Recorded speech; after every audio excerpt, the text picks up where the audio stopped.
when it comes to strength training, injury risk comes with it. As the load goes up, so does the potential for injury risk, or so does the injury risk and your potential for injury. So we have to go into it with that understanding, which is why I mentioned at the start you need to build into it.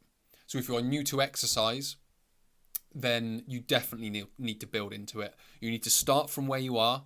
So think about the exercises that you've done. If you want to start lifting weights, go and start lifting weights, but lift lighter weights more times.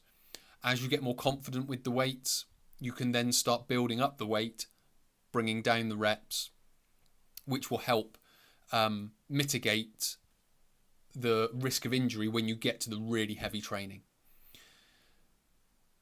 If you've done weight training but you haven't done heavy strength training, then again you need to build towards that. You need to build confidence, you need to build reps, you need to get more confident with load.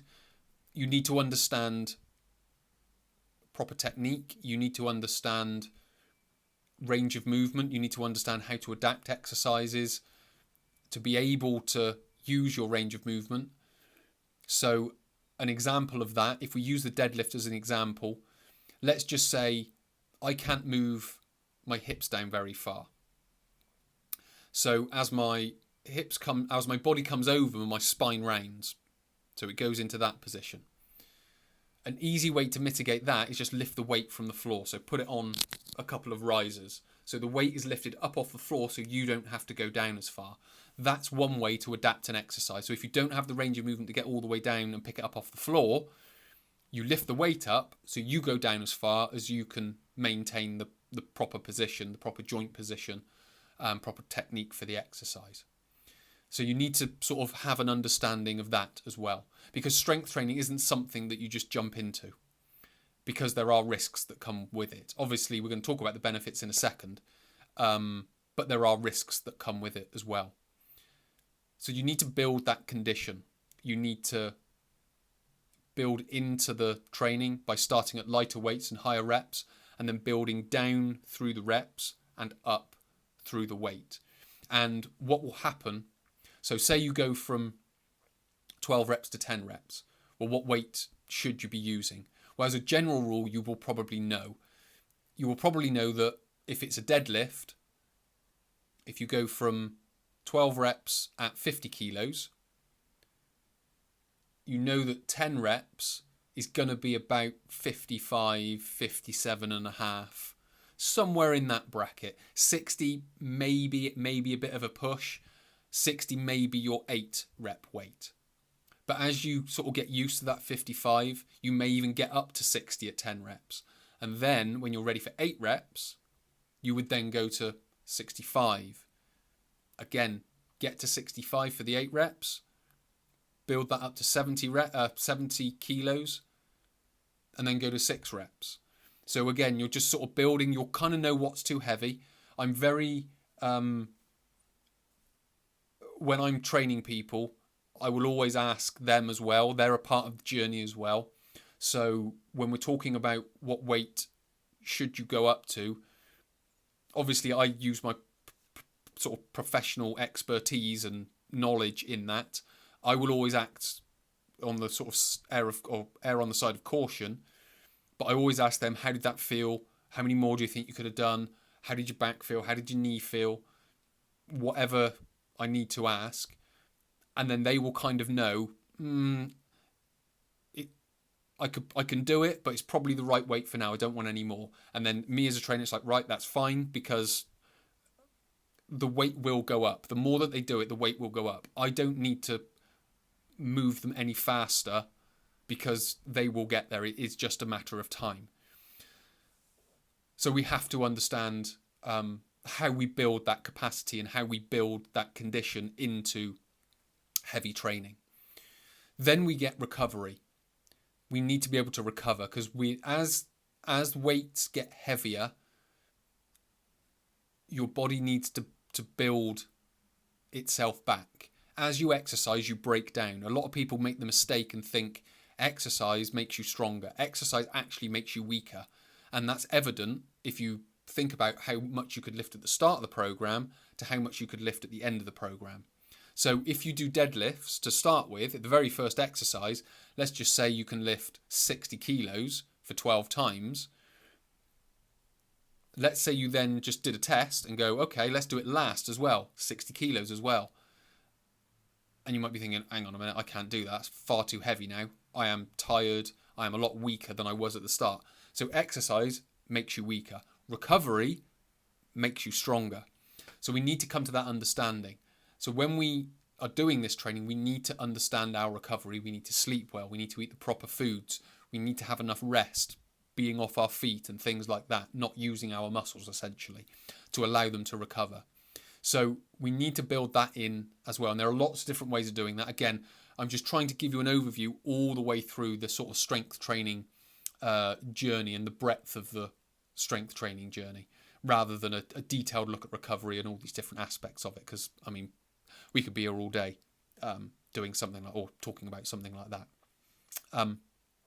So we've got an increased risk of injury. So we need to build condition and we need to recover properly. So we need to do that by managing the weights we do, modifying exercises and things like that.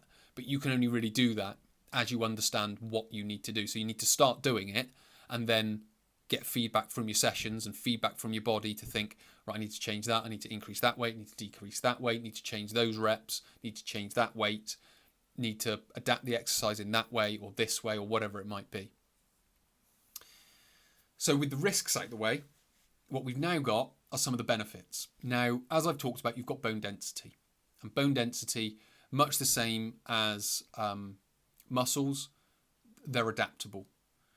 They grow and they diminish. If you don't use them, you lose them. What people generally think is as they get older, their body weakens, or they shouldn't be doing something, or they can't do something. And that's partly true because that mechanism is there. But that mechanism is there if you don't do anything. If you exercise, you will maintain bone mass much longer than if you stopped doing something. So don't think, well, I'm a bit older, I'm an older adult, I shouldn't be doing it. You certainly can do it, and in some respects you should be doing it for the health of your bones and also the health of your muscle as well.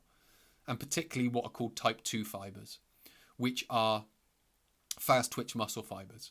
Now these fibers are much more explosive. So you've got slow twitch muscle fibers, which are like, let's just call them your endurance fibers. There are subsets of that, but for now let's just focus on type 1 and type 2 fibers. Type 1 fibers, slow twitch muscle fibers, they're like your endurance ones. They're the ones that keep going. Type 2 fibers, they are your explosive fibers. They are activated much more during strength training. So by maintaining those, you will maintain not only sort of your muscle mass better, but also you will maintain more function for longer. So more movement for longer, or more movement capacity for longer.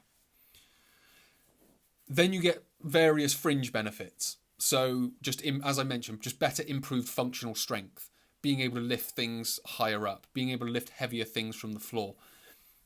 In some respects, and if strength training is done properly, you will have a reduced risk of injury and falls and things like that, because you'll be able to catch your body, your muscles will be stronger. All these different types of things. Mood will build because you kind of have to get up for it. So as you build into it, you kind of have to be in a mindset to be able to get that far. Plus, once you've finished, just the energy is up a lot more, so you're able to then sort of maintain that mood a little bit longer. Also, heart and brain health as well. So not only are you stressing skeletal muscles, you're also stressing cardiac muscle, but also the your blood, as you're doing the exercise, blood pressure will rise because you're putting more strain on that system and trying to push more blood to where you want it. So they are just some of the fringe benefits that you'll get from strength training, along with the maintenance of bone density for longer and the maintenance of muscle mass, in particularly the type 2 fibers.